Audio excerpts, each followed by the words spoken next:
A projectile is thrown with velocity v, making an angle theta with horizontal. It just crosses the tops of two poles each of height h after 1 and 3 seconds respectively. तो basically जो projectile है उसको ऐसे फेंका गया और ये तुम्हारा वापस ग्राउंड में जाकर के स्ट्राइक किया, ठीक है। तो यहाँ पे क्या, जो h हाइट है, कोई सा गिवन h हाइट है, इसको वो 2 बार क्रॉस कर रहा है। पहला कब, ऐसे करके जब यहाँ से इसको क्रॉस कर रहा है तब तुम्हारा 1 सेकंड पार हुआ, और फिर दोबारा जब ऐसे करके इस पॉइंट को क्रॉस करते हुए जा रहा है तब कितना, 3 सेकंड पास हुआ, ठीक है। तो ऐसे में 1 सेकंड एंड 3 सेकंड रिस्पेक्टिवली। अब हमें time of flight of projectile निकालना है, ठीक है। तो देखो यहाँ पे 1 सेकंड में इस पॉइंट पे था ए में, और यहाँ पे 3 सेकंड में तुम्हारा क्या, 3, मतलब यहाँ से लेकर के ऐसे करके गया बी तक पहुँचने में 3 सेकंड लगा।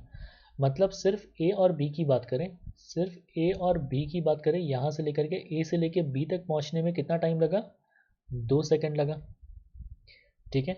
1 सेकंड देखो इसको लगा ओ से लेके ए तक चढ़ने में, तो यहाँ पे 1 सेकंड, और बी से लेकर के वापस ग्राउंड तक स्ट्राइक करने में कितना लगेगा, वही 1 सेकंड।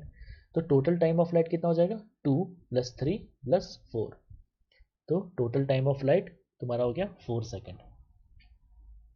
नाउ नेक्स्ट क्वेश्चन देखते हैं। Maximum height attend by the projectile, ठीक है। तो मैक्सिमम हाइट जो है, h का फॉर्मूला क्या होता है, h = u² sin² theta upon 2g, ठीक है। अब देखो टाइम ऑफ फ्लाइट तुम्हारा वैल्यू आया है, time of flight = 2u sin theta upon g होता है, and that is equal to कितना आया है, 4 सेकंड आया है, ठीक है। तो अब इसको थोड़ा सा रीअरेंज कर लेते हैं। यहाँ से अगर देखें तो u sin theta upon g = 2, अगर दोनों तरफ स्क्वायर कर दें, ठीक है, दोनों तरफ तुम्हारा अगर स्क्वायर कर लें, है ना, तो क्या हो जाएगा, यहाँ पे u² sin² theta upon g² हो जाएगा, that will be equal to 4, ठीक है। या फिर ऐसा कर लो, यहाँ से इसको ऐसा कर लो, u sin theta = 2g, u sin theta = 2g, और उसको यहाँ पे सब्सटीट्यूट कर देते हैं। तो क्या हो जाएगा, u² sin² थीटा, तो ये हो गया तुम्हारा 4g² अपॉन 2g। तो ये g और g कैंसिल हुआ, 2 और 4 यहाँ पे आया 2, तो ये आ गया 2g। तो हाइट जो आया, height is basically equal to 2g, ठीक है। तो ये हो गया ऑप्शन बी तुम्हारा इस केस के लिए करेक्ट है। अब तुम्हारा वैल्यू ऑफ h तुम्हारा क्या होगा, ये निकालना है, ठीक है, वैल्यू ऑफ h। तो अब यहाँ पे सेकंड इक्वेशन ऑफ मोशन लगा सकते हैं वर्टिकल डायरेक्शन के लिए। Second of equation of motion क्या हो जाएगा, s will be equal to ut + half at² for vertical direction. तो 1 सेकंड में ये कितना डिस्प्लेसमेंट हो रहा है वर्टिकल डायरेक्शन में, h हो रहा है, तो यहाँ पे हो गया h। इनिशियल वेलोसिटी तुम्हारा क्या है, u sin थीटा, ठीक है, इनिशियल वेलोसिटी है तुम्हारा u sin theta into time तुम्हारा कितना 1।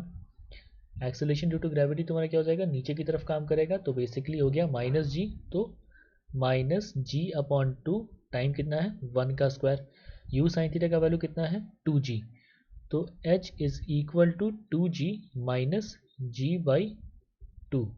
तो ये तुम्हारा क्या हो गया, 4g - g तुम्हारा हो गया 3g अपॉन 2। तो h is equal to 3g upon 2, ठीक है। तो हम देख सकते हैं इसके लिए option C is the correct option. तो इस टाइप के इस क्वेश्चन का जो करेक्ट ऑप्शंस होगा, इस कॉम्प्रीहेंशन का जो करेक्ट ऑप्शंस होगा, those are C, B and C. These are the correct options for this comprehensive problem.